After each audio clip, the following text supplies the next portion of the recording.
श्लोक नंबर 8 ईशोपनिषद। श्लोक बहुत सुंदर है, सब लोग हम लोग एक साथ पाठ करते हैं। सपर्यगात् शुक्रमकायमव्रणम् अस्नाविरं शुद्धमपापविद्धम् कविर्मनीषी परिभू स्वयंभू यथा तथ्यतो अर्थान् व्यदधान् शाश्वतेभ्यो क्षमाभ्यः। और एक ट्यून भी है गाने का। सपर्यगात् शुक्रमकायमव्रणम् अस्नाविरं शुद्धमपापविद्धम् कविर्मनीषी परिभो स्वयंभुर् यथा तथ्यतो अर्थान् शाश्वतेभ्यः क्षमाभ्यः। बहुत सुंदर श्लोक है। भगवान के गुणों का वर्णन है श्लोक में पूरा। तो ईशोपनिषद में हम लोग ये भक्ति शास्त्री का ईशोपनिषद पहला बुक है, इससे शुरू होता है भक्ति शास्त्री। तो इस बुक में हमने पहले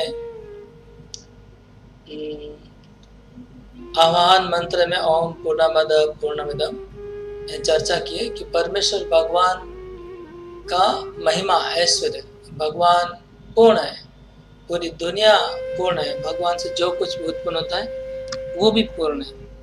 ये हम पहले चर्चा की है एक नंबर आह्वान मंत्र में शुरू में। इसके बाद एक नंबर श्लोक में ईशावास्यम, पूरी दुनिया का मालिक भगवान है और पूरी दुनिया को नियंत्रण करते हैं, पालन करते हैं। फिर उनको जो जान जाता है वो ठीक से कर्म करता है, वो दीर्घ जीवन जी सकता है। ये 3 नंबर श्लोक में। लेकिन जो उनको नहीं मानेंगे, उनको फॉलो नहीं करेंगे, वो अंधकार में नरक में जाएंगे। 3 नंबर श्लोक है। और 4 और 5 नंबर श्लोक में भगवान के अचिंत्य गुणों का वर्णन हुआ कि भगवान दूर है, पास में है, भगवान एकदम हमारे नजीक है, अंतर में, भगवान बाहर में, भगवान चलते हैं, भगवान नहीं चलते हैं, और भगवान देवताओं से भी तीव्र गति से चलते हैं, मन के भी तीव्र गति से चलते हैं। इस तरह से भगवान के अद्भुत ऐश्वर्य और अद्भुत अचिंत्य गुणों का भगवान का वर्णन हुआ। परब्रह्म कैसे, भगवान कैसे। और 6 और 7 नंबर श्लोक में भगवान को कैसे देखना चाहिए, भगवान सब जीवों के अंदर कैसे भगवान को देख सकते हैं, और भगवान के अंदर सब जीवों को हम कैसे देख सकते हैं, इसके बारे में 6 और 7 नंबर श्लोक हमें शिक्षा देता है कि हमें हर वस्तु में भगवान को देखना चाहिए और भगवान के अंदर हर वस्तु को देखना चाहिए। इस तरह से जो देखता है वो धीर व्यक्ति है, वो पंडित है, वो रियल दृष्टा है। ये 6 और 7 नंबर श्लोक में वर्णन हुआ। आज हम 8 नंबर श्लोक का वर्णन करें। 8 नंबर श्लोक में भी जब भगवान को सर्वत्र देखेंगे, ये 6 और 7 में बताया गया था, तो भगवान को देखेंगे तो कैसे देखेंगे, भगवान का गुण कैसे, भगवान के गुण कैसे हैं, उन गुणों का वर्णन है कि भगवान को कैसे देखना चाहिए। और उसमें जो गुण थे भगवान के कि भगवान चलते नहीं चलते हैं, वो गुण भगवान के, भगवान दूर है, भगवान पास है, भगवान की क्वालिटीज थी, उनकी गुण शक्तियों का वर्णन था उसमें। इसमें भगवान का पर्सनल गुण है। इस श्लोक में भगवान के व्यक्तिगत गुणों का वर्णन है कि भगवान खुद कैसे है। उसमें भगवान की शक्तियों का वर्णन था कि भगवान सर्वत्र है। तो आइए इसमें इस श्लोक को पढ़ते हैं, भगवान के गुणों का वर्णन। इस श्लोक का अनुवाद है, Such a person must factually know the greatest of all the personality of Godhead, who is embodied,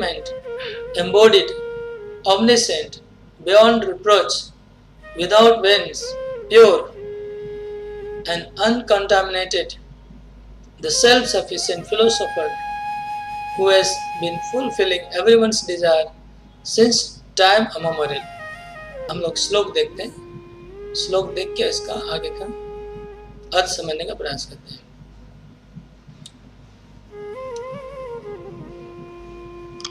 इस श्लोक का अर्थ है सब परेगात, परेगात मतलब उनको जानना चाहिए, भगवान को जानना चाहिए, भगवान को पहचानना चाहिए, समझना चाहिए। परेगात मतलब उनको समझना चाहिए, पहचानना चाहिए, जानना चाहिए। सब परेगात कैसा? सुक्रम, सुक्रम मतलब भगवान शक्तिशाली है। अकायम मतलब भगवान का भौतिक शरीर नहीं है, अकायम। अव्रणम भगवान के शरीर में व्रण नहीं है, व्रण नहीं है, मतलब खून की ये सिराएं नहीं है। अस्नाविरम सिरा ने शुद्धम अपाप विद्यम। हमारे शरीर में जैसे हड्डियां हैं, मांसपेशियां हैं, ऐसे भगवान के शरीर में मांसपेशियां और हड्डियां नहीं है। हमारा भौतिक हार्ड मांस का शरीर नहीं है। जैसे हम लोग बोलते हैं ना कि हार्ड मांस का शरीर है, क्या करेंगे? तो भगवान का शरीर हार्ड मांस का नहीं है। इसका मतलब अभ्रमणम अस्नाविरम, अस्नाविरम, स्नाविरम मतलब स्नायु, नसें। और शुद्धम अपाप विद्यम भगवान का शरीर शुद्ध है और अपाप विद्ध है, पापों से विद्ध नहीं होता है। भगवान का शरीर पाप के द्वारा विद्ध नहीं होता है और शुद्ध है। और कबीर भगवान कवि है, कवि मतलब प्रभुपाद कहते हैं फिलोसोफर। भगवान एक दार्शनिक है, फिलोसोफर है। मनीषी वो चिंतक है, मनीषी है, मुनि है। इंग्लिश में प्रभुपाद कहते हैं कवि, मनीषी। कवि मतलब ओमनिसेंट, सब सर्वज्ञ है। भगवान सर्वज्ञ है, कवि है। और मनीषी मतलब मुनि है, दार्शनिक है भगवान। कबीर, मनीषी। परिभू, प्रयुभू, परिभू मतलब सर्वशक्तिमान। स्वयंभू मतलब स्वयं प्रकट होने वाले, उनको कोई प्रकट नहीं करता। भगवान को कोई बनाता नहीं है, खुद बने हुए हैं, स्वयंभू। तो ये यहाँ तक भगवान के गुणों का वर्णन हुआ। आगे कहा जा रहा है कि यथार्थ्यतो अर्थान व्यदधात शाश्वतीभू समाव्यो। जीवात्माएं जब कुछ इच्छाएं करती है, उनकी इच्छाओं को भगवान पूरी करते हैं। और कब से पूरी करें? अनादिकाल से। अनादिकाल से भगवान समस्त जीवात्माओं की समस्त इच्छाओं को पूरी कर रहे हैं। ये इस श्लोक का अर्थ हुआ। अभी इसका हम तात्पर्य समझते हैं, फिर वापस श्लोक में एंड में वापस श्लोक के पास आएंगे, श्लोक को और अच्छे से समझने का प्रयास करेंगे। अभी तात्पर्य को एक एक शब्द के ऊपर प्रभुपाद तात्पर्य दिए हैं, उसको पढ़ते हैं। तो भगवान आकार विहीन नहीं है, लेकिन भगवान का जो आकार है, भगवान की जो आकृति है, उनका जो रूप है, वो हमारे जैसा रूप नहीं है। इसलिए इस श्लोक में भगवान को अकायम कहा है। काय मतलब शरीर, अकाय मतलब अशरीर, शरीर के बिना, अदेह। तो अशरीर भगवान को कहा है, अकाय कहा है। का अर्थ हुआ भगवान का रूप है, उनका रूप हमारे जैसा नहीं है, भौतिक रूप नहीं है। इसलिए अकायम, शरीर विहीन, शरीर विहीन, भौतिक शरीर विहीन। The forms of the living entities in this world are embodied in material nature, they work like any material machine. The anatomy of a material body must have a mechanical construction with veins and so forth.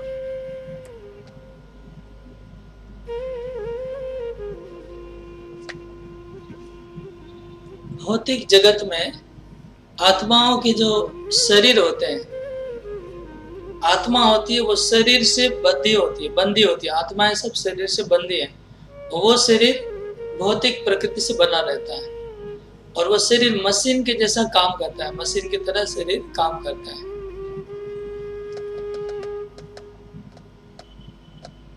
उसमें शिराएं होती है, उनमें खून चलता है, oxygen चलता है, खाना जाता है, एक मशीन की तरह शरीर काम कर रहा है। लेकिन भगवान का शरीर ऐसे हमारे ऐसे मशीन जैसा नहीं है, हार्ड पेशियों मांसपेशियों का, हार्ड मांस का बना नहीं है। इसलिए उनको कहा गया है अनएम्बोडिड। बॉडीड मतलब शरीर, एम्बोडिड मतलब शरीर के अंदर छुपा हुआ, ढका हुआ शरीर से। अनएम्बोडिड मतलब शरीर से ढका ना ढका हुआ। तो भगवान इन भौतिक शरीर से ढके हुए नहीं है, which means there is no difference between his body and soul। तो जब भगवान के भौतिक शरीर से ढके हुए नहीं है, इसका अर्थ ये हुआ भगवान के लिए आत्मा और शरीर में कोई भेद नहीं है। मतलब भगवान स्वयं और भगवान का शरीर दो अलग वस्तु नहीं है। भगवान का शरीर ही भगवान है। हमारा शरीर और हमारी आत्मा में डिफरेंस है। मैं मतलब हम क्या, मेरा परिचय क्या है, मैं चिन्मय आत्मा हूँ, लेकिन मेरा शरीर मुझसे अलग है। मरने पे शरीर पड़ा रहेगा, मैं आत्मा चला जाऊंगा। इसी तरह भगवान के केस में भगवान स्वयं, मैं और भगवान का शरीर दो अलग वस्तु नहीं है, एक ही वस्तु है। पहले ये चीज समझना है कि भगवान का शरीर और भगवान अलग नहीं, क्योंकि भगवान का आत्मा, शरीर और मन तीनों एक चीज है। हमारा आत्मा, शरीर और मन तीनों अलग है। आत्मा के ऊपर पहले मन का आवरण है, मन रूपी एक सूक्ष्म शरीर का आवरण है, फिर आत्मा के ऊपर एक स्थूल शरीर का आवरण है, वो जो पृथ्वी जल अग्नि वायु आकाश से बना हुआ शरीर, उसका आवरण। तो आत्मा के ऊपर दो आवरण है, एक मन का आवरण और एक स्थूल शरीर का आवरण। लेकिन भगवान के केस में भगवान का आत्मा, भगवान का मन, भगवान का शरीर तीनों एक है, तीनों सच्चिद आनंदमय है। सच्चिद आनंद से तीनों चीज बनी हुई है। सत्य मतलब नित्य, चित मतलब चिन्मय कॉन्शियस, और आनंद मतलब आनंदमय। तो भगवान का शरीर सच्चिदानंद है, भगवान का मन सच्चिदानंद है, भगवान स्वयं सच्चिदानंद है। और हमारी आत्मा सच्चिदानंद है, लेकिन हमारा शरीर सच्चिदानंद नहीं है। हमारा शरीर सत्य से उल्टा है। सत्य मतलब नित्य, हमारा शरीर अनित्य है। हाँ, फिर चित मतलब चिन्मय कॉन्शियस, लेकिन हमारा शरीर कॉन्शियस नहीं है, वो डेड मैटर है, अनकॉन्शियस है। और आनंद, तो हमारी आत्मा तो आनंदमय है, लेकिन शरीर आनंदमय नहीं है। तो हमारी आत्मा सत्य है, लेकिन शरीर असत है। आत्मा चिन्मय है, लेकिन शरीर जड़ है। आत्मा आनंदमय है, लेकिन शरीर निरानंदमय है।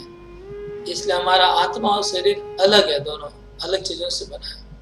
लेकिन भगवान के केस में भगवान की आत्मा, भगवान का शरीर, भगवान का मन, तीनों में कुछ भेद नहीं है। एक ही वस्तु है, एक ही एंटिटी, वन यूनिट है, वन एंटिटी है।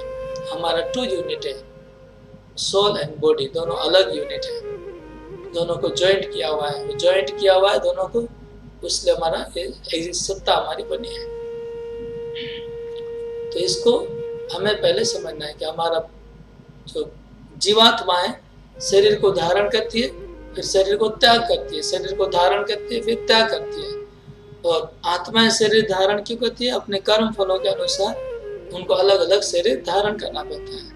लेकिन भगवान के केस में भगवान को कर्म फल से शरीर धारण करना पड़ता है, ऐसी बात नहीं है। भगवान को कोई कर्म फल नहीं लगता है, ना तो कोई कर्म फल उनको भोगना पड़ता है।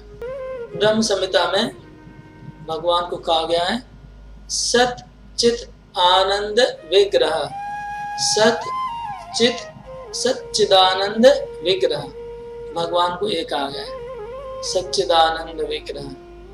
तो सत मतलब नित्य, चित मतलब चिन्मय कॉन्शियस, आनंद सच्चिद आनंद विग्रह। भगवान को कभी कभी he is sometimes described as formless. This means that he has no form like ours and that he is devoid of a form we can conceive of. तो भगवान को फॉर्मलेस कहा जाता है, मतलब आकारहीन, निराकार। इसका अर्थ है कि भगवान का आकार हमारे जैसा नहीं है, शरीर हमारे जैसा नहीं है।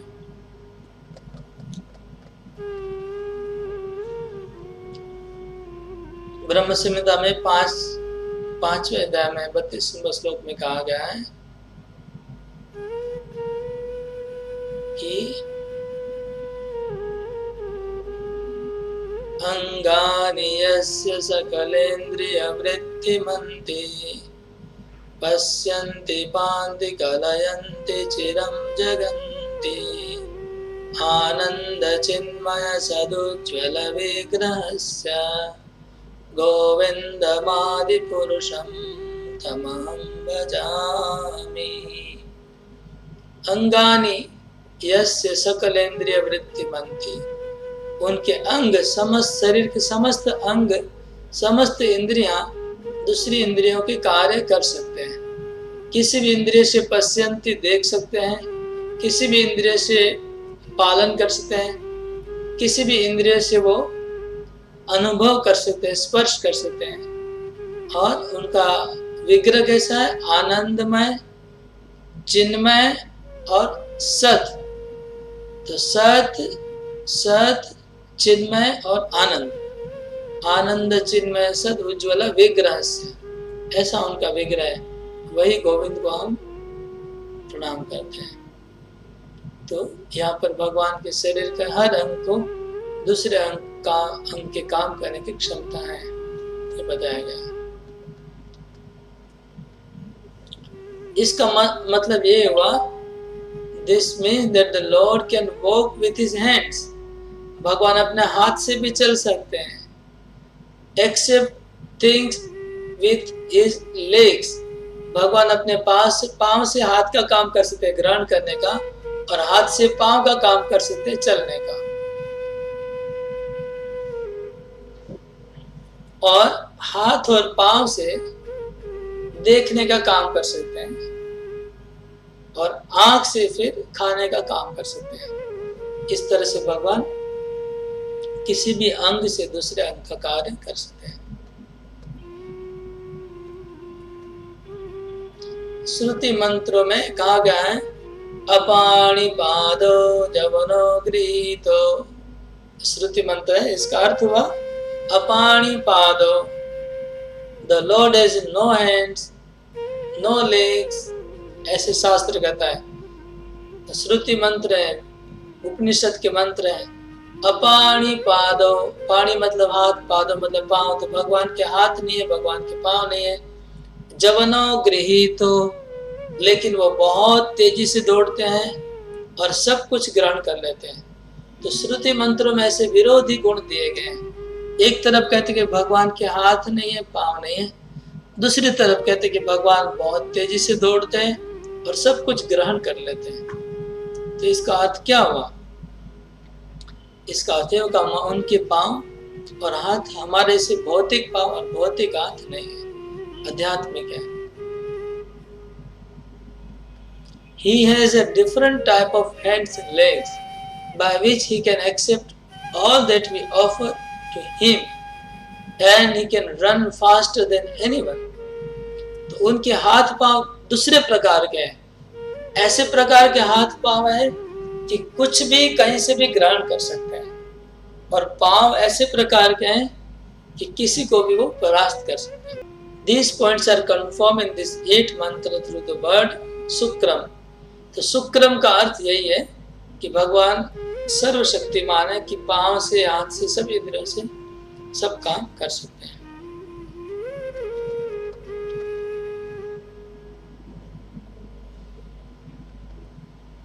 भगवान का जो अर्चा विग्रह होता है मंदिर में जिनकी हम पूजा करते हैं वो आचार्यों के द्वारा ऑथराइज्ड होता है। The Lord's original form is that of Krishna. Shri Krishna ही भगवान का आदि रूप है और श्री कृष्ण ही से ही भगवान के अलग अलग प्रकाश होते हैं, जैसे बलदेव, रामचंद्र, नरसिंहदेव, वराहदेव, ये सब श्री कृष्ण जो आदि भगवान है उनके प्रकाश है। इसी प्रकार अर्चा विग्रह भी भगवान का एक प्रकाश है।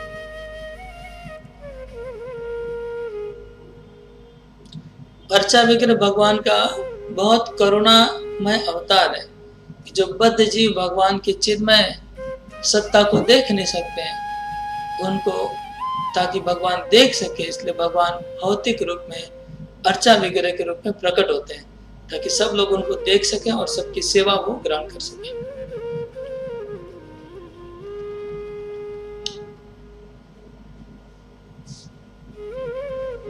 अर्चा vigraha of the Lord descends at the request of the Acharya, the holy teachers।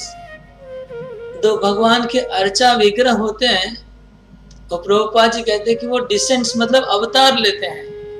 भगवान की अर्चा विग्रह भी भगवान का अवतार है, वो अवतार लेते हैं on the request of acharya.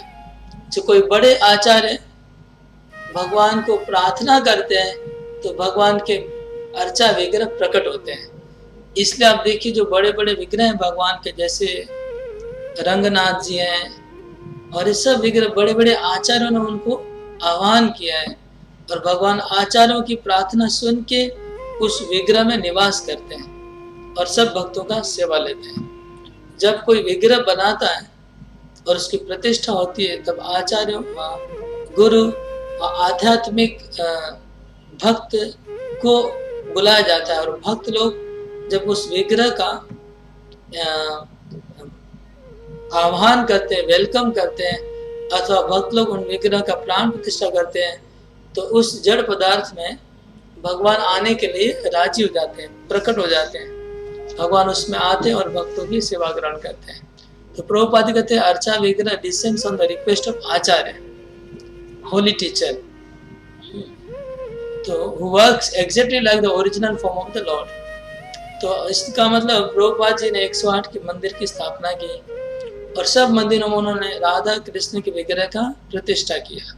तो जब प्रभुपाद जी राधा कृष्ण के विग्रहों का प्रतिष्ठा करते हैं तो भगवान को प्रार्थना करके उनको वहां पर आह्वान करते कि आप आइए और भक्तों का सेवा ग्रहण करिए। तो प्रभुपाद जैसे शुद्ध भक्तों की प्रार्थना सुन के भगवान उसमें अवतार लेते, प्रकट होते विग्रह के अंदर। इसी तरह की एक प्रभुपाद की छोटी लीला है, एक घटना है कि एक बार प्रभुपाद जी ने लंदन में भगवान की विग्रह की स्थापना की। स्थापना करने के बाद हाथ जोड़ के प्रभुपाद जी विग्रहों को प्रार्थना कर रहे थे और रो भी रहे थे, उनकी आंखों में आंसू आ रहे थे और रो रहे थे। तो प्रभुपाद जी ने प्रार्थना की उन विग्रहों को कि हे प्रभु, ये जो मेरे शिष्य हैं वो इतने शुद्ध नहीं है और अभी पूरे नए हैं और ये फॉरेनर है, उनका कल्चर भी उतना हाई नहीं है, तो वो लोग आपकी इतनी शुद्धता से सेवा नहीं कर पाएंगे। वो लोग पतित हैं, इम्प्योर हैं, लेकिन आप कृपा करके उनके अपराधों को क्षमा करिएगा, आप अपराध ग्रहण मत करिएगा और उनकी सेवा आप ग्रहण करिएगा।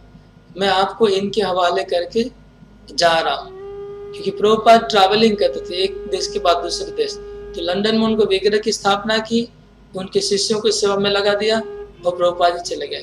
तो प्रार्थना क्या की भगवान को कि मैं आपको इनके हाथ में सौंप के जा रहा हूँ, आप इनकी सेवा ग्रहण करिएगा और ये लोग अपराध कर सकते हैं क्योंकि इनको बहुत सारा ज्ञान नहीं है, तो आप उनको क्षमा करिएगा।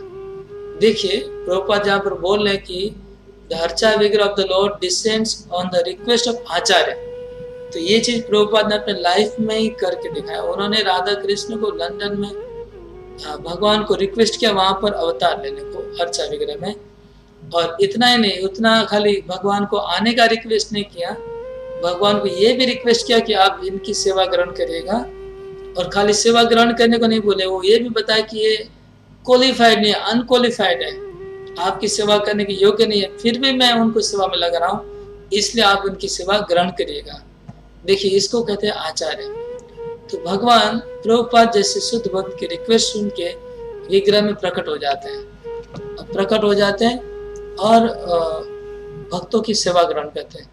अब विचार करिए, अब विग्रह सेवा के कितने हार्ड रूल होते हैं। और फॉरेन के लोग हैं, वो एकदम नए हैं, कुछ महीनों से भक्ति करना शुरू किए, उनका आचार विचार बिल्कुल विग्रह सेवा के अनुकूल नहीं, पूरा बहुत सारी गलतियां उनसे होने वाली है। तो विग्रह को तो बहुत अपराध होने वाला है, लेकिन प्रभुपाद जी उनको रिक्वेस्ट कर रहे हैं कि आप कृपया इनका अपराध मत लीजिएगा। प्रभुपाद ऐसी रिक्वेस्ट क्यों कर रहे हैं कि आप उनके अपराध मत लीजिएगा? क्योंकि ये जो भक्त है, बहुत नए भक्त हैं, इनको ज्यादा सिखा नहीं सकते हैं, जितना सिखाया वो काफी है। इससे ज्यादा सिखाएंगे तो वो विग्रह सेवा करेंगे नहीं और कुछ होगा नहीं।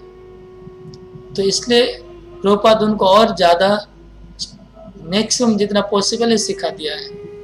इसलिए प्रभुपाद विग्रह को रिक्वेस्ट करें कि आप इनका अपराध मत लीजिएगा। और विग्रह प्रभुपाद की रिक्वेस्ट क्यों रखेंगे कि आप इनका अपराध मत लीजिएगा, ये अनक्वालिफाइड। विग्रह बोल सकता है, भाई अनक्वालिफाइड लोगों के हाथ में मुझे क्यों सौंप रहे हो, पहले उनको क्वालिफाइड बनाओ फिर मेरी प्रतिष्ठा करो।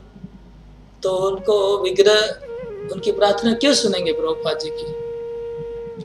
तो उसके पीछे सिंपल आंसर है, क्योंकि भगवान कृष्ण में कहते हैं गीता में कि जो भक्त मेरा दूसरे भक्तों के पास मेरा प्रचार करता है वो मेरा दुनिया में सबसे प्रिय है, और ऐसा प्रिय कोई मेरा था नहीं, होगा नहीं। क्योंकि ये जो प्रभुपाद जैसे भक्त हैं वो भगवान के लिए अपना जीवन को संपूर्ण उत्सर्ग कर दिए, केवल भगवान की भक्ति का प्रचार करने के लिए। तो प्रभुपाद उन अमेरिकन लोगों को भक्त बना रहे हैं अपने स्वार्थ के लिए। किसके लिए? कृष्ण के स्वार्थ के लिए, कृष्ण के लिए उनको भक्त बना रहे हैं, क्योंकि कृष्ण चाहते कि ये भक्त बने।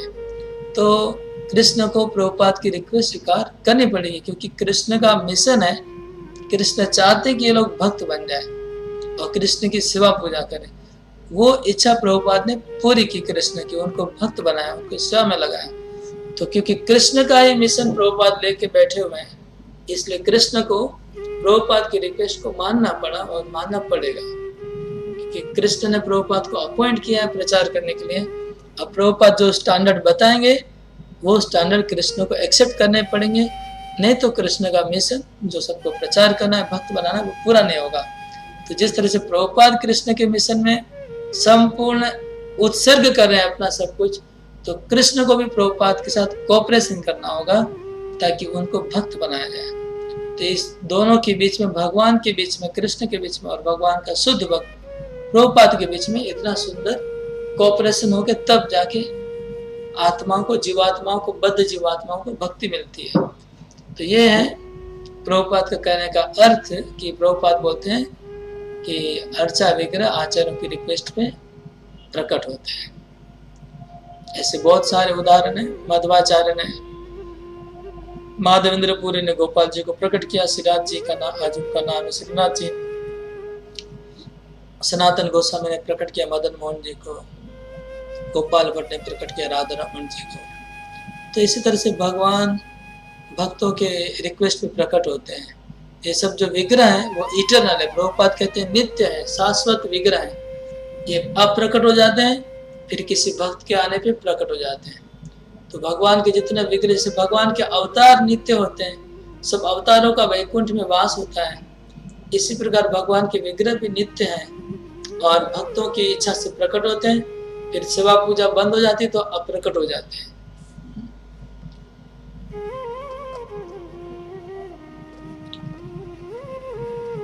Foolish people who have no knowledge of Sri Upanishad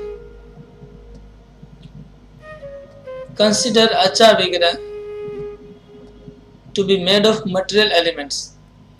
जो मूर्ख लोग होते हैं, जो महामूर्ख होते हैं, वे श्री विग्रह को भौतिक पदार्थों से बना हुआ विग्रह मूर्ति मानते हैं। कि पत्थर, लकड़ी और मेटल से बना हुआ मूर्ति है, वो लोग को भगवान नहीं देखते विग्रह के अंदर।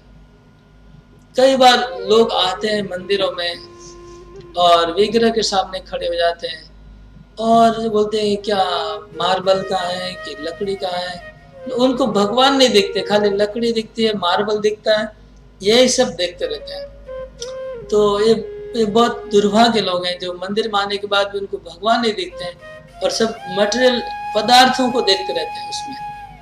तो ये उनका दुर्भाग्य है कि उनको भगवान नहीं देखते हैं। This form may be seen as material by the imperfect eyes of foolish people और कनिष्ठ अधिकारी। जो कनिष्ठ अधिकारी होते हैं, जो मूर्ख होते हैं, जो निम्न स्तर के भक्त होते हैं, उनके लिए विग्रह भौतिक पदार्थ है, मैटर है, मटेरियल है। लेकिन वो मूर्ख लोग ये नहीं जानते कि भगवान सर्वशक्तिमान है और सर्वज्ञ है। But such people do not know that the Lord, being omnipotent and omniscient, can transform matter into spirit and spirit into matter as he desires। तो मूर्ख लोग जानते नहीं है कि भगवान जड़ पदार्थ को किसी भी समय चिन्मय में परिवर्तन कर सकते हैं और चिन्मय पदार्थ को किसी भी समय जड़ में पदार्थ रूपांतर कर सकते हैं, अपनी विल के अनुसार, इच्छा के अनुसार चेंज कर सकते हैं। इसलिए जड़ पदार्थ भी चिन्मय है, भगवान के लिए चिन्मय भी जड़ है, कोई डिफरेंस नहीं है दोनों में। तो भगवत गीता में 9.11 में भगवान कहते हैं अवजानन्ति मां मूढ़ा मानुषिं तनुमाश्रितम् परम भावम जानन्त मम भूत महेश्वरम। जो मूढ़ लोग, नास्तिक लोग, मैं जब मानव शरीर में प्रकट होता हूँ तो मेरी अवज्ञा करते हैं। वो सोचते कि मैं मनुष्य हूँ। मेरा परम भाव, मेरा परम ऐश्वर्य, परम शक्तिमत्ता को वो नहीं जानते हैं। In this mantra as well as in many other Vedic mantras, it is clearly stated that the Lord has been supplying food to the living entities from time immemorial। इस मंत्र में और कई सारे वैदिक मंत्रों में कहा गया है कि भगवान प्रभु अपने दासों को, जीवों को अनंत काल से फूड सप्लाई कर रहे हैं। Supplying foods or goods also, supplying goods to the living entities from time immemorial। तो परमेश्वर भगवान सभी आत्माओं को उनकी जितनी भी नीड है वो भगवान सप्लाई कर रहे हैं। कितना दिन से? अनंत काल से सप्लाई किए जा रहे हैं। सभी आत्माओं को खाना पीना, हवा, उनका रहने का जगह, उनको पेरेंट्स का ये चाहिए, उनको एजुकेशन चाहिए, मेडिकल जो भी चाहिए भगवान सप्लाई करें। अनंत काल से सभी जीवों को सप्लाई किए जा रहे हैं। The living being desires something and the Lord supplies the object of that desire in proportion to one's qualification। मतलब हम जीवात्माएं भगवान से इच्छाएं करते हैं, उन इच्छाओं को भगवान पूरी करते हैं, सप्लाई करते हैं। कितना सप्लाई करते हैं? Proportion to one's qualification. हमारी जितनी योग्यता है उतना ही भगवान सप्लाई। योग्यता मतलब व्हाट वी डिजर्व, हमारे पिछले जन्म के जो कर्म फल है, तो कर्म फल के अनुसार भगवान हमें फूड सप्लाई करते हैं, गुड सप्लाई करते हैं। ये पॉइंट समझना है।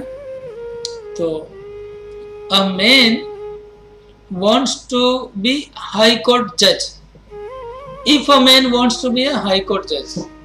ये उदाहरण समझना है, प्रयास करेगा अच्छे से समझने का कि अगर एक आदमी हाई कोर्ट का जज बनना चाहता है तो उसको क्या करना होगा? उनको स्टडी करना होगा हाई कोर्ट जज बनने के लिए। he must acquire not only the necessary qualifications but also the consent of the authority who can award the title of high court judge। तो प्रभुपाद जी कहते हैं कि हाई कोर्ट जज बनने के लिए केवल पढ़ाई लिखाई काफी नहीं है। जज बनने की जो पढ़ाई है, क्वालिफिकेशंस है, that is not sufficient. He must be authorised by the authority, consent of the authority and get the award, the title of high court judge। The qualification in themselves are insufficient for one to occupy the post. The judge का post occupy करने के लिए खाली qualification sufficient नहीं है।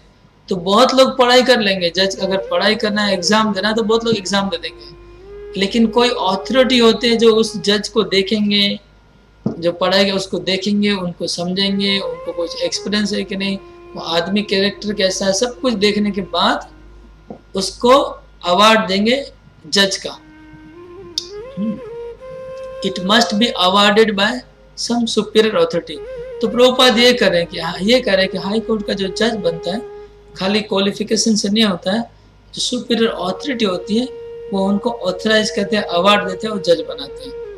Similarly अभी असली बात यहाँ आ रही है, the living entities in proportion or to their qualifications,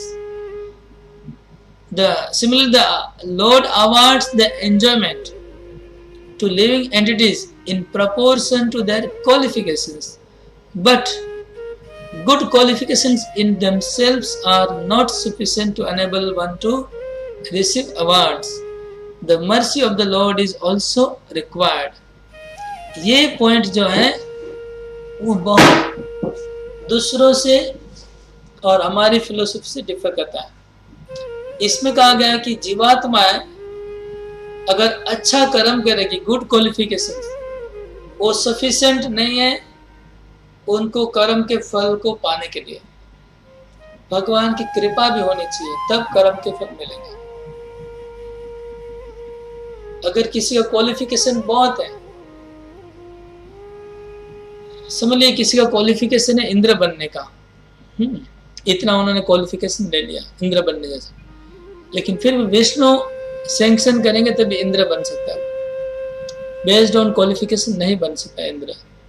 या किसी ने इतना योग्यता प्राप्त कर लिया कि वो ब्रह्मा बन सकता है, योग्यता है, लेकिन विष्णु जो ब्रह्मा से काम लेंगे बाद में, वो उनके प्रति खुशी होना चाहिए तभी वो ब्रह्मा बन सकते, नहीं तो नहीं। तो ये पॉइंट बहुत समझने वाला है, समझने का चीज है, क्योंकि ये कर्म मीमांसा वाले होते हैं। कर्म जयमिनी का कर्म मीमांसा है, दर्शन है। एक कर्म मीमांसा वाले कहते हैं कि आप जो भी कर्म करेंगे उसका फल आपको मिलना ही है। इवन भगवान का भी ताकत नहीं है कि आपके कर्म फल को चेंज कर सके। एक कर्म मीमांसा का सिद्धांत है, लेकिन ये सिद्धांत टोटली गलत है। अगर किसी का कर्म किया हुआ है और उसको फल मिलना है, भगवान अगर उसको इंटरफेयर कर सकते हैं, अगर चाहते हैं तो भगवान उनके कर्म फल को दे भी सकते, नहीं भी दे सकते। ये क्षमता भगवान के अंदर है। तो कर्म मीमांसा वाले ये डिनाई करते हैं, वो कहते हैं कि कर्म ही भगवान है। तो कर्म अच्छे करो तो भगवान क्या करने वाला है, आपको अच्छा फल मिल जाएगा। और अगर कर्म खराब करो तो भगवान क्या करता है, आपको उसका फल भोगना ही पड़ेगा। देखिए ये लॉजिकली बहुत सूट करता है। अगर आप लॉजिकली सोचेंगे तो लगता है कि बहुत सही बात है कि अगर आप कर्म अच्छे करेंगे तो भगवान क्या करेगा, आप अच्छा आपको मिलने वाला है। और कर्म अगर बहुत खराब करोगे तो भगवान क्या कर सकता है, आपको खराब फल मिलेगा ही, भगवान चेंज नहीं कर पाएंगे। लेकिन ये सुनने में बहुत अच्छा लगता है, लेकिन बिल्कुल गलत है। ये कर्म मीमांसा वालों का फिलोसफी है, और जैन धर्म में भी यही फिलोसफी को माना जाता है कि कर्म ही सब कुछ है। वो कहना चाहते हैं कि भगवान को भी कर्म फल भोगना पड़ता है, तो हम जीवात्माएं कौन है। लेकिन ये शास्त्रों के सिद्धांत के विरुद्ध है। प्रभुपाद जी इस उपनिषद के तात्पर्य में कहते हैं कि ऐसा बात नहीं है। अगर जज क्वालिफिकेशन प्राप्त होने के बाद भी ऑथोरिटी उसको अवार्ड करते हैं जज का टाइटल। सिमिलरली आत्माएं पूरा क्वालिफिकेशन होने के बाद भी भोग करने को उनकी सब सुविधा मिलने वाली है, फिर भी भगवान की कृपा से वो मिलती है। तो हम अच्छे कर्म करेंगे फिर उसका फल भगवान की इच्छा से मिलेगा। तो ये दो चीजों को यहाँ पर हमें, कर्म मीमांसा वालों की भूल है, दो चीज उनकी गलत, उनका फिलोसफी, दोनों को यहाँ पर खंडन होना है। नंबर 1, कि भगवान किसी भी जीवात्माओं के कर्म फल को इंटरफेयर कर सकते हैं, वो पावर भगवान के पास है। भगवान के पास ये पावर है कि किसी भी जीवात्माओं के कर्म फल को चेंज कर सकते हैं, नंबर 1। नंबर 2, भगवान कर्म फल के दायरे के अंदर नहीं है। भगवान अपने कर्म फलों को भोगने के लिए उनकी बाध्य नहीं है। भगवान कुछ भी कर्म करेंगे वो परफेक्ट है, एब्सोल्यूट है, उसमें कोई गलती नहीं है, कोई मिस्टेक नहीं है, और कोई फल भोग करने के लिए बाध्य नहीं है। ये दो चीजें जो दूसरे संप्रदाय वाले हैं, जैसे मैंने कहा कर्म मीमांसा और कुछ संप्रदाय वाले हैं, धार्मिक रिलीजन, उनका कहना है दो उनका गलती होती है। एक गलती वो कहते हैं कि कर्म अच्छा करो तो भगवान कुछ नहीं कर सकते। पहला गलती वो करते हैं कि भगवान का उसमें कोई कंट्रोल नहीं है कर्म फल देने में। दूसरा वो कहते हैं कि भगवान भी अपने कर्म फल भोगने को बाध्य होते हैं। ये दोनों चीज गलती है, यहाँ पर वो एस्टैब्लिश हुआ। ओके,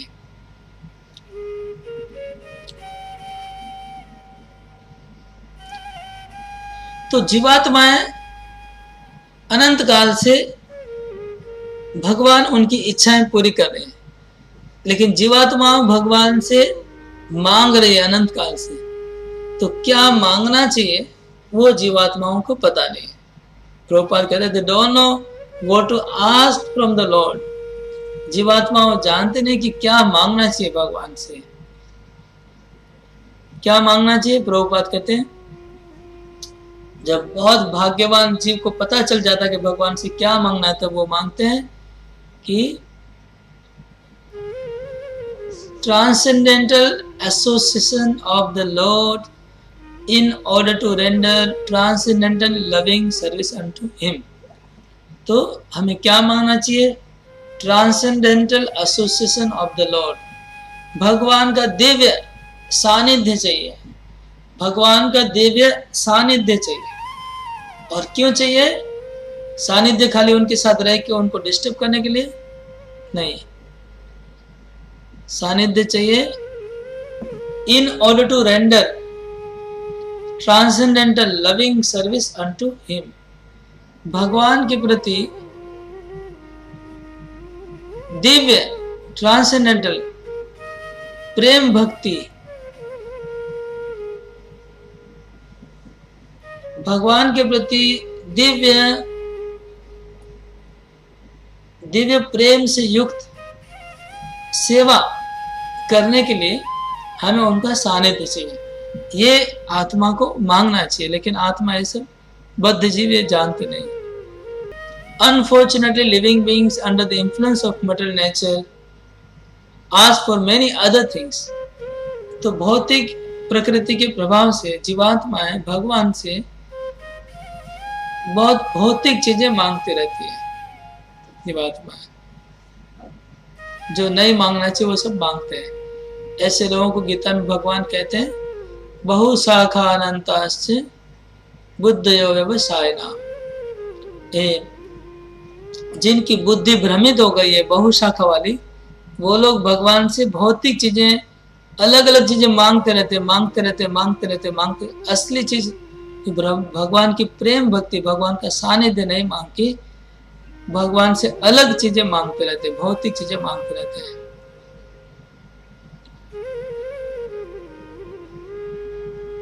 तो भगवान से अपनी प्रेममयी सेवा, अपना नित्य स्वरूप को भूल चुका है आत्मा, और भूल के forgetting this one tries to adjust things, various plans and program, but this is like chewing what has been already chewed। तो भगवान से भौतिक चीजों मांगने का अर्थ ये हुआ, जो चीज को हम लोग चबा चबा के एकदम फेंक दिया है उसको उठा के फिर चबाते हैं, फिर फेंक दिया फिर उसको चबा रहे हैं। तो चर्बित की हुई चीजों को पुनः चबाना, यह है भौतिक चीजों को बार बार मांगते रहना।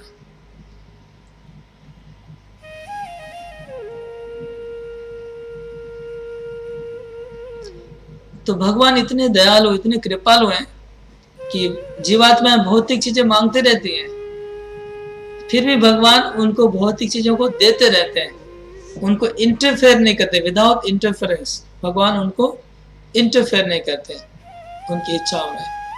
ये यथा तथ्यत अर्थान, ये जो श्लोक है यथा तथ्यत, इसका अर्थ कि आत्मा जो मांगती है भगवान उनको देते रहते हैं।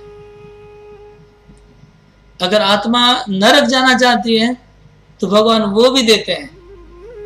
If he wants to go to hell, the Lord allows him to go to do so without interference.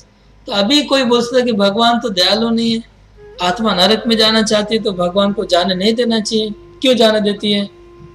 लेकिन यहाँ बोल रहे हैं कि भगवान आत्मा को इंटरफेयर नहीं करते, नरक में जाना तो नरक में भी जाने देते हैं। इंटरफेयर इसलिए नहीं करते। अगर भगवान इंटरफेयर करेंगे इस मामले में कि जीवात्मा को नरक में जाना है किसी वक्त, तो फिर जीवात्मा का जो माइन्यूट इंडिपेंडेंस है, क्षुद्र स्वतंत्रता, वो नष्ट हो जाएगी और फिर जीवात्मा एक रोबोट हो जाएगा। हाँ, रोबो हो जाएगा, रोबोट जैसे उसको जैसे चलाना हो चला, मशीन हो जाएगा अगर भगवान इच्छा उसकी हटा लेंगे तो।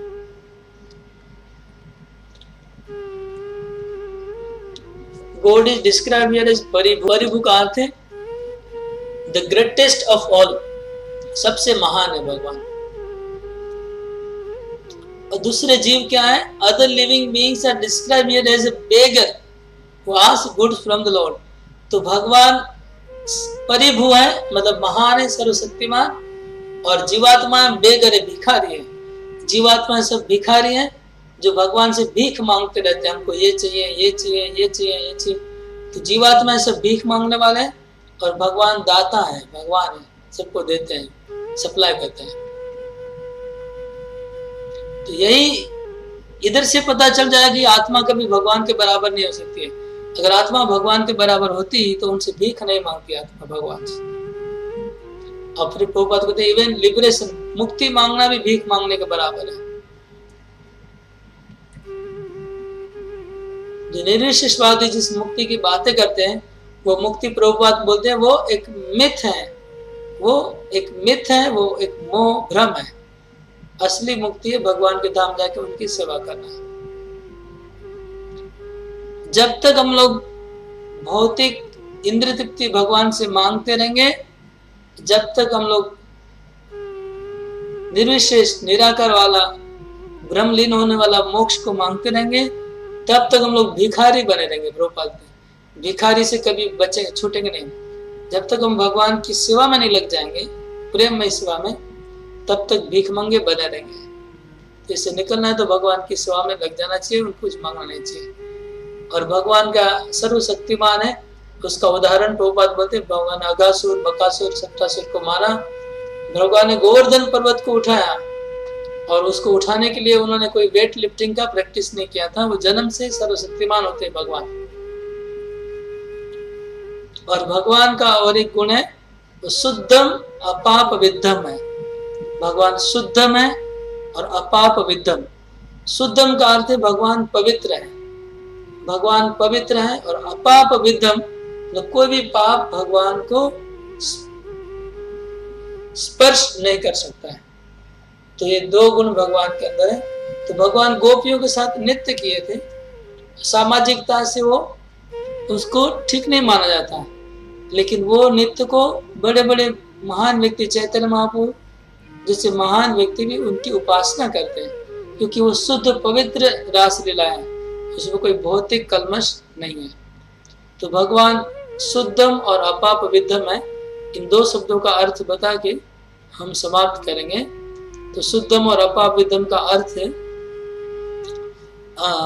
ये है, कभी कभी ये शब्द दोनों कंफ्यूजिंग करते भक्तों को, लेकिन इसका सिंपल अर्थ ये है शुद्धम और अपाप विद्धम।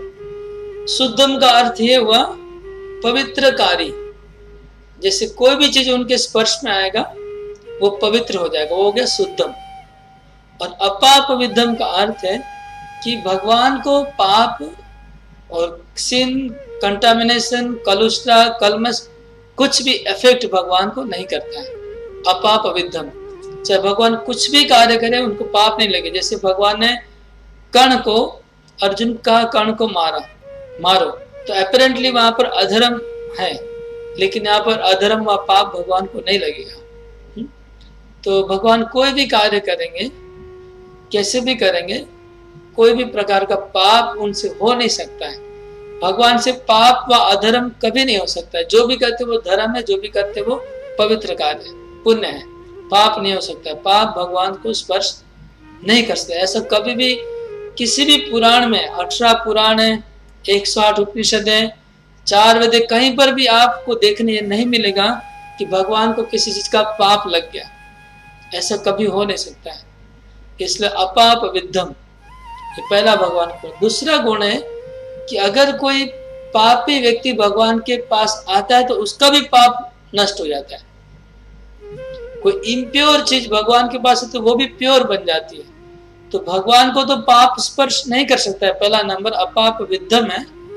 लेकिन भगवान के स्पर्श में जो भी आते हैं उनका भी पाप खत्म हो जाता है। इसलिए अपाप विद्धम एंड शुद्धम। तो सूर्य का उदाहरण दिया प्रभुपाद जी। सूर्य जब उदय होता है तो पृथ्वी के ऊपर जितना भी कचरा है, जितना भी गंदगी है, सबको सूर्य साफ कर देता है, अपनी किरणों से पूरा क्लीन कर देता है। और वो जो कंटामिनेशन है, वो जो कलमश है, सूर्य को नहीं लगता है। सूर्य में कोई गंदगी पहुंचती नहीं है, यहाँ पर ही साफ कर देता है सूर्य से। तो ये गुण है शुद्धम अपाप विद्धम। हरे कृष्णा कृष्ण कृष्ण हरे हरे, हरे राम राम राम हरे हरे।